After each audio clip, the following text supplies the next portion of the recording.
Imagine waking up, not to the soft chime of a smartphone or the distant hum of city traffic, but to the oppressive, rhythmic thrum of the Nile's edge, and a heat so absolute it feels like a physical weight pressing against your chest.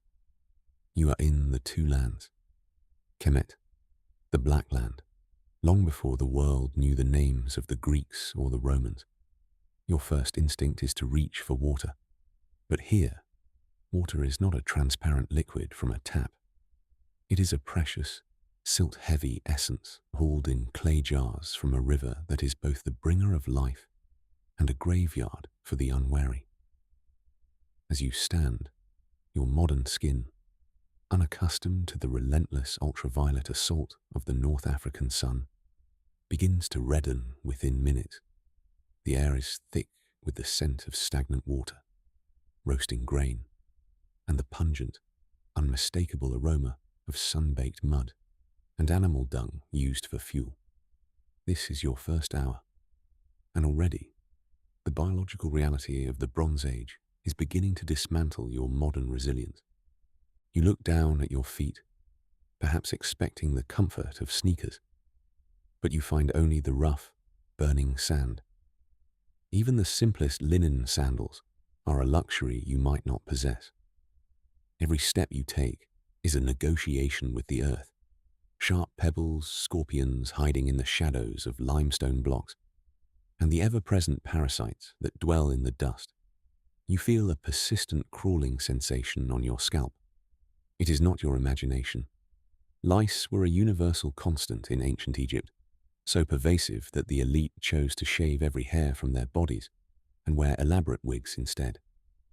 But for you, the commoner, the itch is a permanent companion, a maddening distraction as you try to navigate a social hierarchy so rigid it makes a modern military look chaotic. You are not an individual here. You are a function.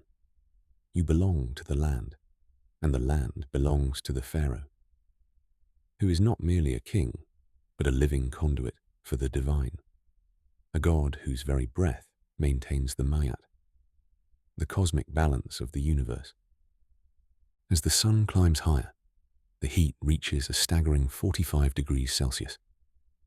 Your modern clothes, synthetic fabrics or heavy denim, are death traps. They trap moisture against your skin, leading to rapid dehydration and heat stroke. The locals wear thin, pleated linen for a reason. It breathes, it reflects the light, and it dries instantly. But even in linen, you would find the glare blinding. The Egyptians used galena, black coal, around their eyes not just for beauty, but as a primitive polarized lens to reduce the sun's reflection and ward off the aggressive flies that carry trachoma, an infection that leads to permanent blindness. Without this black soot, your eyes would be weeping and infected by midday, the dust of the quarries or the chaff of the grain elevators scouring your corneas. You try to find shade, but the landscape is a minimalist masterpiece of stone and sand. The Great Pyramids, which you know as weathered brown monuments, are in this era encased in polished Tura limestone, reflecting the sun with such intensity they look like fallen pieces of the star itself, searing your vision if you dare to look directly at them. Hunger sets in, but there is no convenience store, no refrigeration, and no safety standards. You are offered a piece of emmer bread. It is hard, gritty, and dense. The grain is ground on stone querns, and during the process, fine desert sand and stone dust mix into the flour. Every bite you take acts like sandpaper on your teeth. In ancient Egypt, even the young had their teeth worn down to the sensitive pulp, leading to massive abscesses and infections that could easily travel to the brain and kill you within days. There are no antibiotics here, no painkillers, other than the numbing effect of heavy, unfiltered beer. This beer is not the clear lager of the modern world. It is a thick, porridge-like liquid, full of yeast and impurities. served in jars where you have to strain the husks through your teeth. It provides calories, yes, but it also leaves you in a perpetual state of mild intoxication and bloating, which is perhaps the only way the labourers could endure the backbreaking work of hauling multi-ton slabs of granite under the midday sun.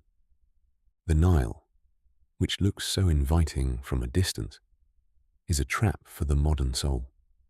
You think of washing the sweat from your limbs, but the water is teeming with schistosomiasis, tiny parasitic worms that burrow through your skin the moment you touch the water, entering your bloodstream to ravage your internal organs over the coming years. And then there are the crocodiles. The Sobek worshippers knew that the river belonged to the predators. A crocodile can move with the speed of a lightning strike, dragging a full-grown man into the depths in a heartbeat. If the parasites don't get you, the apex predators will. Even the hippopotamus, a creature you might find cute in a cartoon, is a 3-ton engine of aggression that can bite a wooden boat in half. In Egypt, nature is not a backdrop for a vacation. It is a divine force that demands constant appeasement and absolute caution. By the afternoon, your body is screaming for salt. You are sweating out your electrolytes at an unsustainable rate. The Egyptians understood this, consuming salted fish that had been fermenting in the sun, a delicacy that would likely give a modern stomach violent food poisoning. Your immune system, raised in a sterilized world of hand sanitizers and vaccines, is utterly overwhelmed.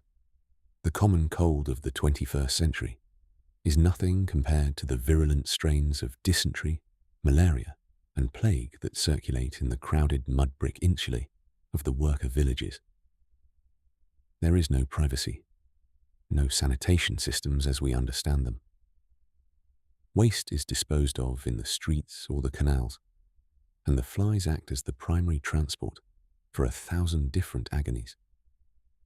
You realize that the splendor of the pharaohs was built on a foundation of immense physical suffering, where the average life expectancy hovered in the early 30s, and a simple scratch from a copper tool could lead to a fatal case of gangrene. Think of the noise. We imagine the ancient world as quiet, but the cities of Egypt were a cacophony of industry. The constant clink, clink, clink of copper chisels against stone, the shouting of overseers, the braying of donkeys, and the roar of the river traffic. There is no escape from the sound, just as there is no escape from the smell. Every breath is a mixture of incense, smoke, and decay. You are an alien in a world that operates on a different temporal scale. Here, a project might take 20 years to complete, and your entire life is merely a single stone in a monument meant to last for eternity. You are tired, you are thirsty, and the sun has only begun its descent. As you move deeper into the afternoon, the physical agony of the environment begins to take a back seat to the crushing weight of the social atmosphere. In the 21st century, you are used to the idea of potential, the belief that you can be whatever you want. In ancient Egypt, that concept is not only absent, it's considered a threat to the cosmic order of Mayat. You find yourself standing in the shadow of a colossal pylon, and you realize you have no identity without a master. If you aren't a scribe, a soldier, or a farmer tied to a specific temple estate, you are essentially a ghost. The bureaucracy is absolute. Every grain of wheat, every head of cattle, and every laborer is recorded on papyrus by a class of scribes who watch the world through narrowed, cynical eyes. You see a scribe nearby, sitting cross-legged with a palette of black and red ink. He doesn't look at you with sympathy. He looks at you as a statistical anomaly. If you cannot explain who your father is, which village you belong to, and who pays your grain ration, you are liable to be pressed into the corvée labor, forced state service, where you might spend the next 6 months dragging limestone blocks until your spine literally begins to fuse from the stress. Let's talk about the medicine, because eventually your modern body is going to break. Perhaps it's a simple infection from that grit in your bread, or maybe a parasite has finally taken hold. You seek out a Sunu, an Egyptian doctor. You might expect herbal teas or primitive bandages, but Egyptian medicine is a terrifying cocktail of genuine anatomical knowledge and nightmare fuel ingredients. To treat an open wound, the doctor might apply a poultice of moldy bread, a primitive but effective precursor to penicillin. But then he might follow it up by rubbing a mixture of honey and fresh crocodile dung into the cut. The Egyptians believed that excrement possessed magical properties to ward off evil spirits. But for your modern immune system, this is a fast track to septicemia. If you have a headache, they might suggest rubbing the head of a fried fish on your temples. If you have a splinter, the remedy involves a paste made of worm blood and lizard fat. You are trapped in a world where the line between chemistry and sorcery is non-existent, and the cure is often more lethal than the ailment. And then there is the legal system. Imagine being accused of a crime you didn't commit, perhaps stealing a copper tool from a royal workshop. There is no innocent until proven guilty. In the eyes of the vizier's court, the fact that you are an outsider makes you a disruption of Ma'at.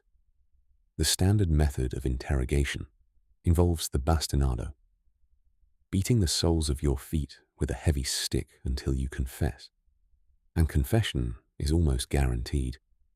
Punishment isn't about rehabilitation. It's about restoration of order through public mutilation. For minor thefts, you might lose your nose or ears. For more serious crimes, you could be impaled on a wooden stake and left in the sun for the vultures. The brutality is a message. The state is eternal, and you are replaceable. As the sun finally begins to dip below the horizon, the temperature drops with a speed that leaves you shivering in your thin linen. The desert loses its heat instantly, and the black land becomes a place of shadows.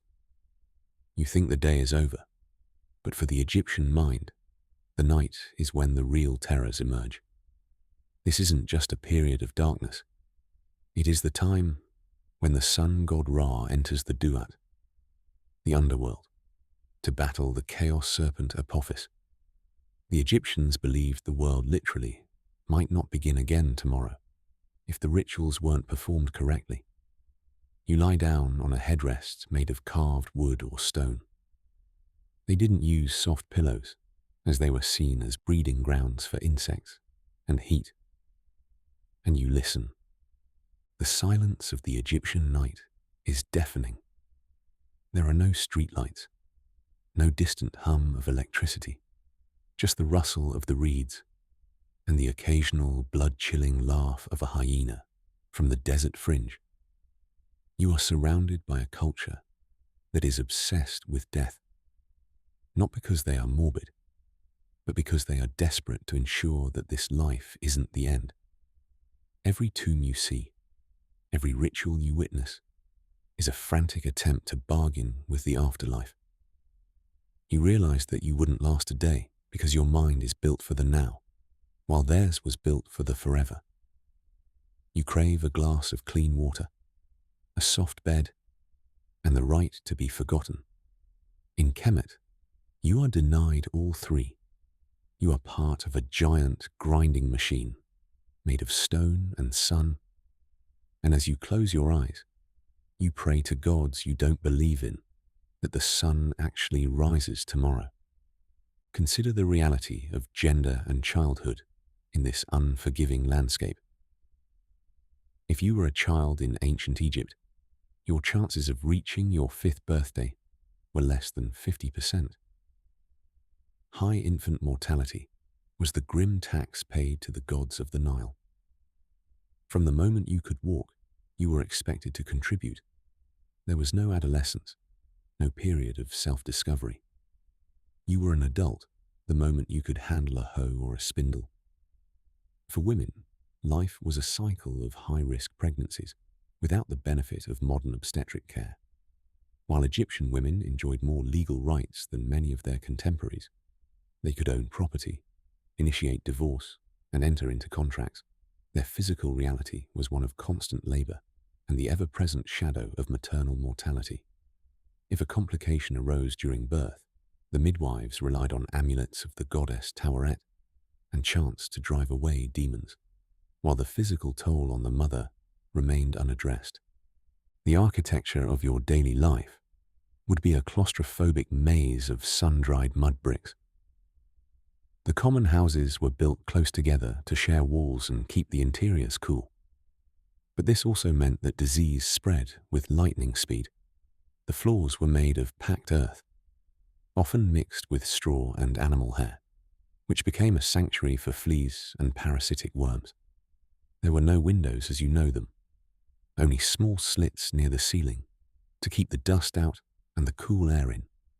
Ventilation was poor, and the smoke from cooking fires, fueled by dried dung, filled the rooms with a thick, acrid haze that led to chronic respiratory issues and soot-filled lungs. You would spend your evenings in a dim, flickering world lit by small oil lamps that produced more smoke than light, casting long, distorted shadows of the gods on your walls. Let's look at the clothing again, but through the lens of labor. Linen was expensive because its production was labor-intensive. From the harvesting of flax in the fields to the retting, beating, and spinning of the fibers, every thread represented hours of human toil. If you were poor, you wore the same loincloth or simple tunic until it literally rotted off your body. There was no soap. Instead, you used natron or various oils and ashes to try and scrub the grime from your skin. The result was an abrasive, drying effect that left your skin cracked and prone to infection. The obsession with oils and ointments wasn't just vanity.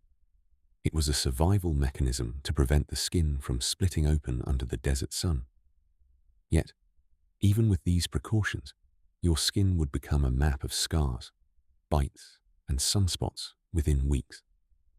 The psychological toll would be perhaps the most difficult to bear. You come from a world where time is linear and progress is expected. To the Egyptian, time was cyclical and progress was an illusion. The goal was to keep things exactly as they were in the first time, the mythical era when the gods lived on earth. Any change was seen as a potential crack in the armor of Maat.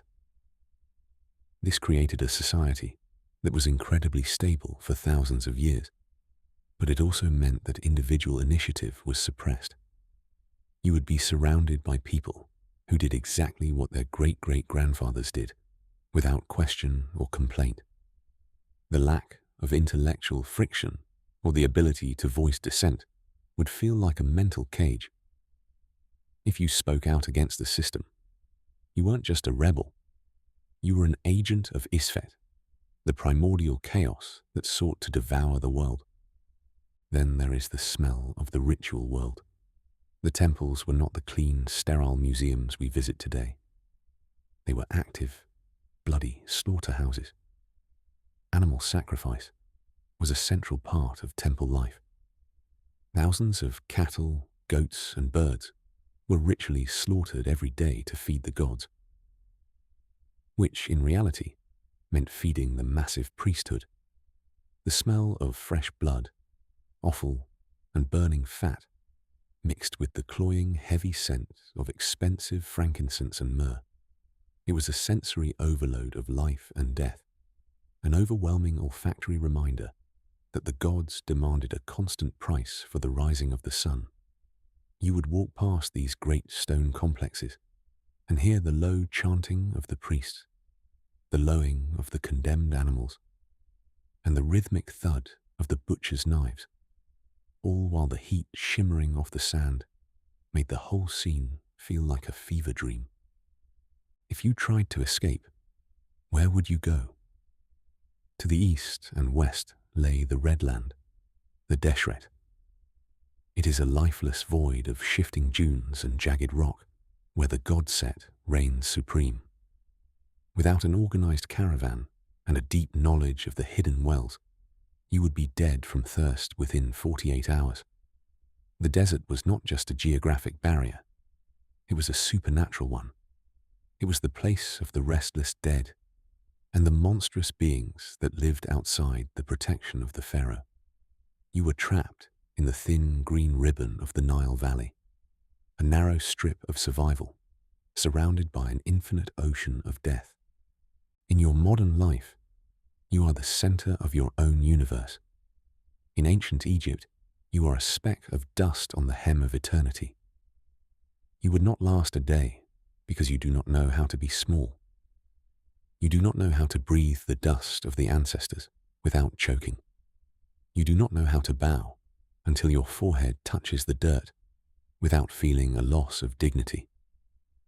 And most of all, you do not know how to look at a pyramid and see not a wonder of engineering, but a terrifyingly literal staircase to a heaven you aren't even sure you're invited to. Consider the complexity of the food chain. You might imagine eating fresh fruits and honey, but for the average person, fruit was a seasonal luxury. Grapes, figs, and dates were available, but they were often reserved for the wealthy or the gods. Your diet would be overwhelmingly monocultural: bread, onions, and garlic. Onions were the staple of the working class, providing the only real source of vitamins and a crude form of antimicrobial protection. Your breath would perpetually reek of raw garlic and sour beer, a scent that marked your social status as clearly as a badge. If you were lucky, you might catch a small fish from a canal, but even then, you would have to eat it quickly before the flies and the heat turned it into a toxic mess. There were no spices to mask the taste of decay, only the salt gathered from the desert pans, which was often bitter and full of sand. Your sense of time would be governed not by the clock, but by the water. The Nilometer, a series of steps used to measure the height of the river, was the most important scientific instrument in your world. If the flood was too low, the crops would fail, and the spectre of famine would haunt every village. If the flood was too high, the dikes would burst, and the mud brick houses would dissolve back into the earth.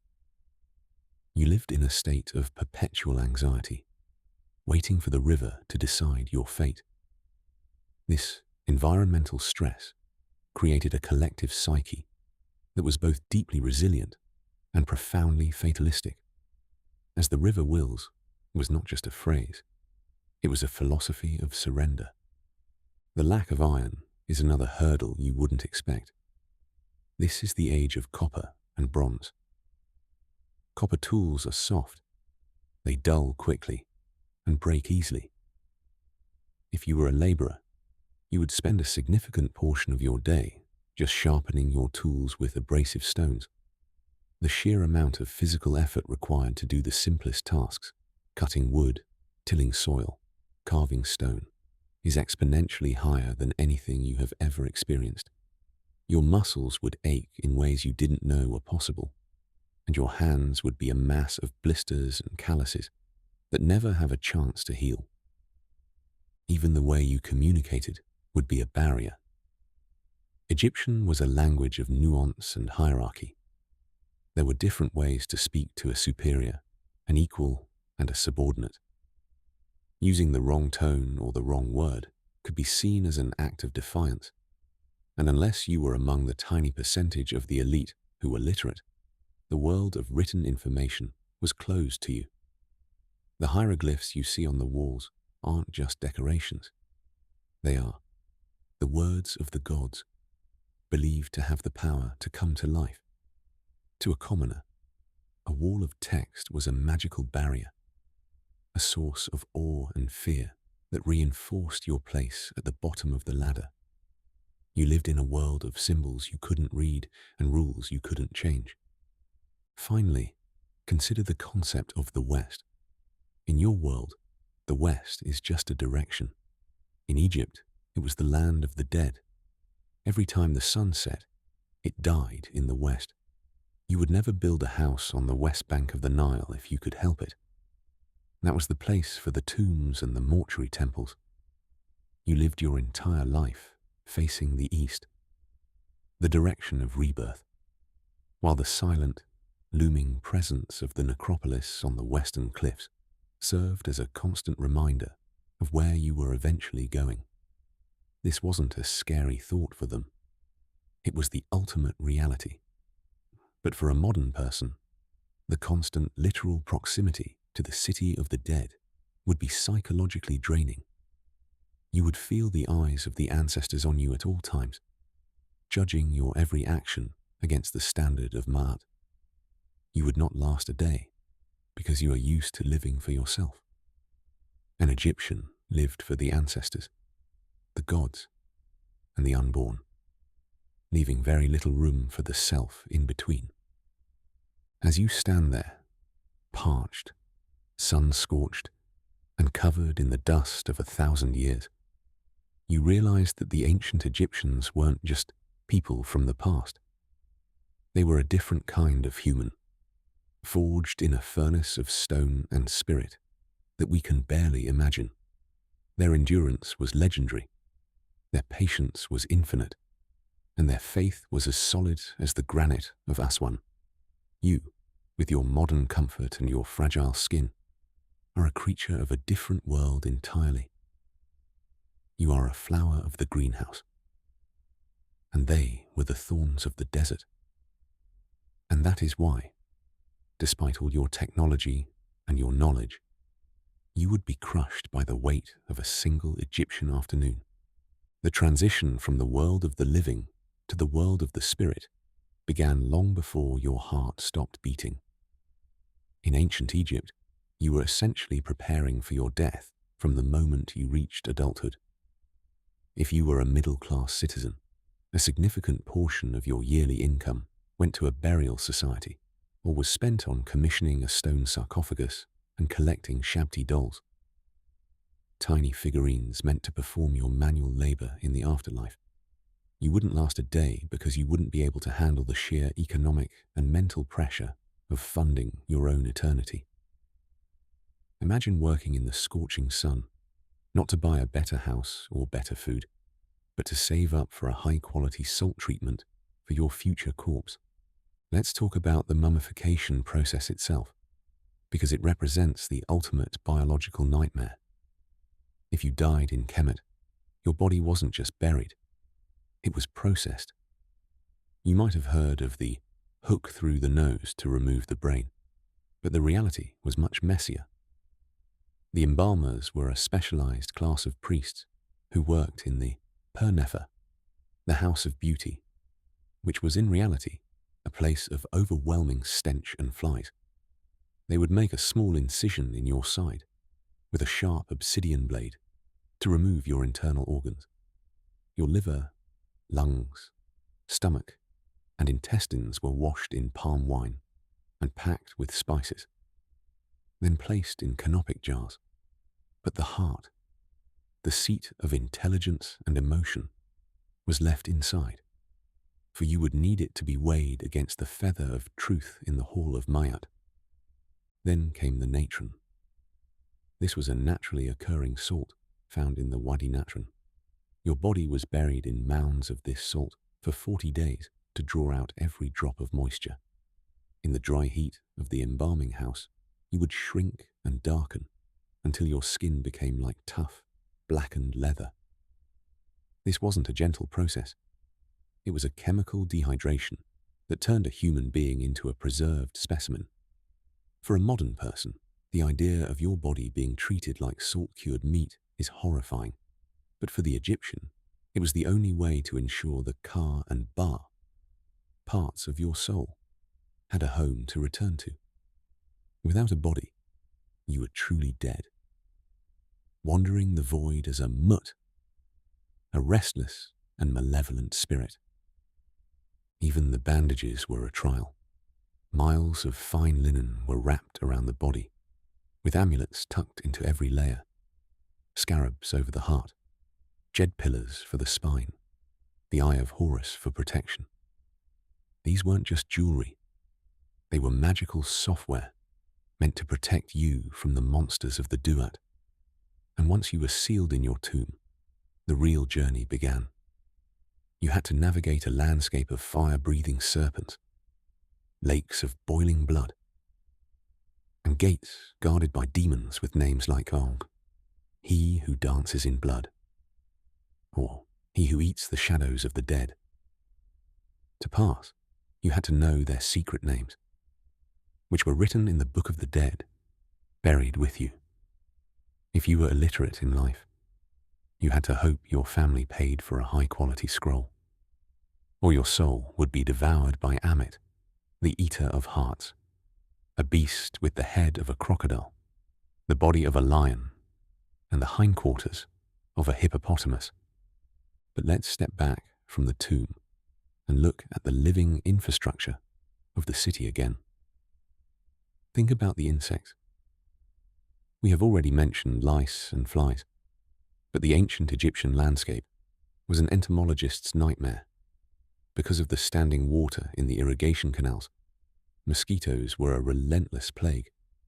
There were no screens on the windows, and the only repellent was a mixture of fat and bitter herbs that barely worked. You would spend every night being bitten, your skin covered in itchy welts that, in this environment, would quickly become infected. Bedbugs lived in the mats you slept on, and beetles frequently infested the grain stores. You would be eating bread that was not only full of sand, but also contained the ground-up remains of weevils and flower beetles. Consider the entertainment. There were no theatres, no arenas, and no digital distractions. If you weren't working, you were likely engaged in religious festivals. These were massive, city-wide drinking bouts. During the festival of Hathor, or the festival of drunkenness, the entire population was encouraged to drink until they passed out. This wasn't just for fun. It was a ritual act to mirror the goddess's own myth. Imagine a city of thousands, all intoxicated on thick, sour beer, under a sun that is still beating down at 40 degrees. The heat, the dehydration, the lack of hygiene, and the mass intoxication created a volatile, chaotic atmosphere that would be terrifying for a modern person used to order and safety. The smell of the streets was another layer of reality. You wouldn't survive. In the absence of a sewer system, the waste of humans and animals sat in the sun until the rare rains or the rising Nile washed it away.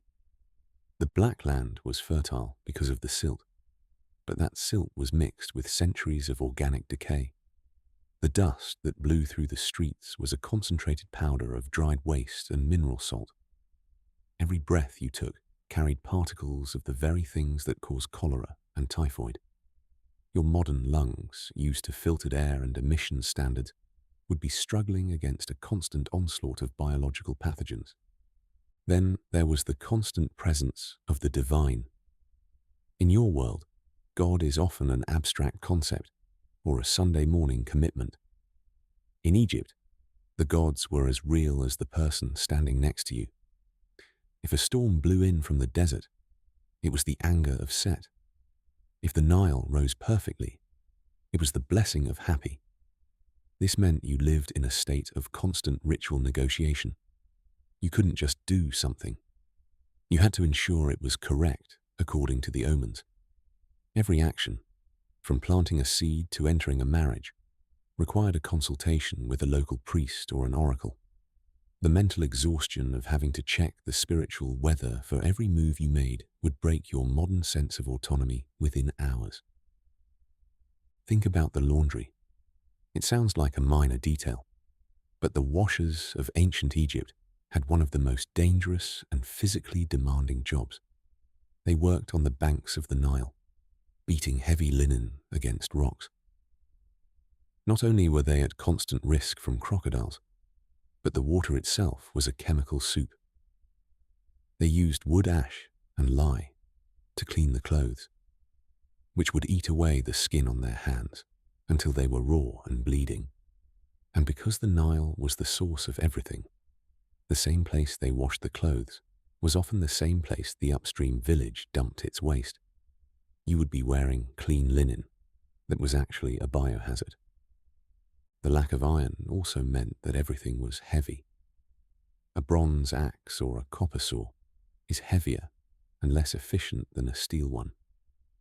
Building a simple wooden cabinet required 10 times the physical force. Your body, likely accustomed to the ergonomic chairs and light keyboards of the 21st century, would suffer from repetitive strain injuries that weren't just annoying, but debilitating. A pulled muscle or a slipped disc in Egypt was often a death sentence, as it meant you could no longer work. And if you couldn't work, you didn't receive your grain ration. There was no social safety net other than your immediate family. And if they were also struggling, you were a burden that the Ma'at could not sustain. You are a child of the Anthropocene, a world where humans have tamed the elements. The ancient Egyptian was a child of the river and the sun, a being who survived by surrendering to the overwhelming power of a landscape that didn't care if they lived or died. You would not last a day because you have forgotten how to be a part of the dirt. You have forgotten how to wait for the river to rise. You have forgotten how to look at the stars and see not just points of light, but the eyes of your ancestors watching your every step. You are a ghost from a future they never imagined, trying to breathe the air of a world that was built on the bones of millions who were stronger, tougher, and far more patient than you will ever be. Beyond the physical and biological onslaught, there is the sheer loneliness of your modern mind in an ancient collective. You are used to being an individual with a personality, but in the Nile Valley, your value is entirely tied to your utility. If you are a man, you are a pair of arms for the harvest, or a soldier for the Pharaoh's border forts in the burning sands of Nubia. If you are a woman, you are the mistress of the house, a title that sounds grand until you realize it means you are personally responsible for the survival of a dozen people in a world without a single labor-saving device. You would spend 8 hours a day just grinding grain. Think of the motion, kneeling on a hard stone floor, pushing a heavy basalt stone back and forth, until your knees are permanently bruised and your lower back is a knot of chronic pain. By the age of 25, your skeleton would show the same wear and tear as a modern 90-year-old. Let's talk about the fashion and the beauty standards that would actually torture you. You see the beautiful people in the tomb paintings with their perfect skin and elaborate jewelry. But the reality was a battle against the elements. Most people went naked until puberty to save on the cost of linen. Once you did wear clothes, they were often stiff with starch and sweat. The perfume of the elite was even stranger. At banquets, guests would wear a cone of scented fat on top of their heads. As the night went on and the heat of the room rose, the fat would melt, trickling down over their wigs and clothes, covering them in a greasy, aromatic slime. It was meant to keep the skin hydrated and the air smelling of lilies. But to you, it would feel like being slowly basted in a lukewarm oven. And what about the taxes? There was no paper money. Taxation was in kind. This meant that when the tax collectors arrived, they didn't want a credit card. They wanted half of your grain, your best goat, and your finest linen. If the Nile hadn't flooded well that year and your harvest was thin, the tax collectors, the scribes with their wooden batons, didn't care. They would beat you until you revealed where your secret stash was hidden. Or they would take your children into debt bondage to work the temple lands. You lived in a state of tribute, where the fruits of your grueling labor were sucked upward into the insatiable maws of the royal court and the priesthood. You would see the gold-covered barges of the nobles floating down the river, while you chewed on a leek and wondered if you'd have enough seed grain for the next moon. The geography of the mind was different too. To you, the world is a globe. To them, the world was a flat, rectangular box with Egypt at the center. Everything outside the Nile Valley was the great green, the sea, or the deshret, the waste. There was no concept of a vacation. Traveling 10 miles from your village was a major life event. Most people died within sight of the same mud brick wall where they were born. This creates a psychological claustrophobia that a modern person used to global travel and the internet could never endure.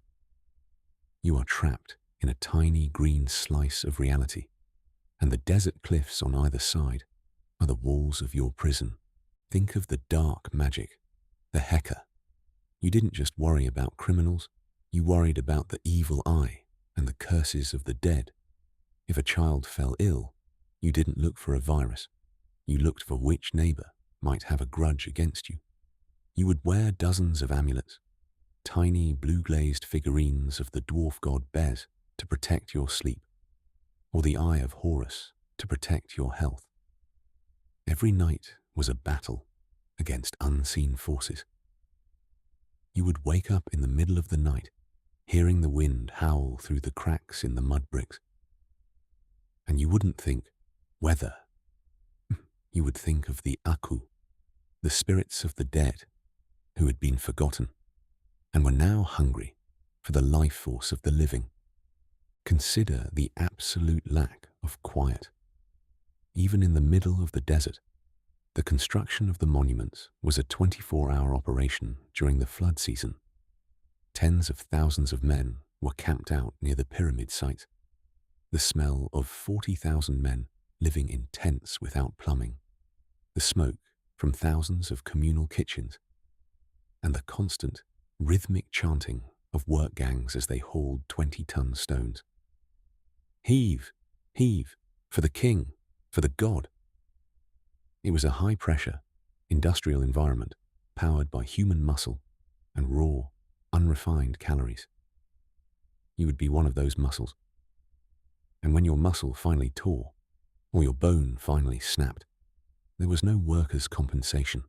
You were simply cast aside, your body destined for a shallow hole in the sand where the jackals would likely find you before the sunset. You would not last a day because you are a creature of options. You have 1,000 choices for breakfast, 1,000 paths for your career, and 1,000 ways to spend your evening. The ancient Egyptian had one path, the one his father walked, and his father before him. It was a life of profound, stony certainty. It was a world where the sun had to rise, the river had to flood, and the king had to be a god. It was a beautiful, terrifying golden cage of a civilization. You would stare at the sunset over the Sahara, and while you might see beauty, you would mostly feel the crushing weight of a world that doesn't need you to be you. It only needs you to be a stone. And you, my friend, are made of much softer stuff. So, as the last rays of the sun disappear behind the western cliffs, sinking into the realm of the dead, you stand alone in the deepening violet shadows of Kemet. Your skin is burnt, your lungs are heavy with the soot of dung fires, and your modern mind is fractured by the sheer, unyielding weight of a world that refuses to acknowledge your individuality. You realize that you are not just in a different time, you are in a different dimension of existence. In your world, the goal of life is to be happy. In their world, the goal of life was to be eternal. Happiness was a fleeting emotion, as transient as the morning mist on the papyrus reeds. But the ma'at, the truth, the order, the balance, was as solid as the granite of the Great Pyramid. You would not last a day because you are a creature of the now, a fragile bloom of the 21st century that requires electricity, antibiotics, and the constant validation of progress to survive. The Egyptian, however, was a creature of the forever. They didn't build for the next quarter or the next election. they built for the next 10,000 years.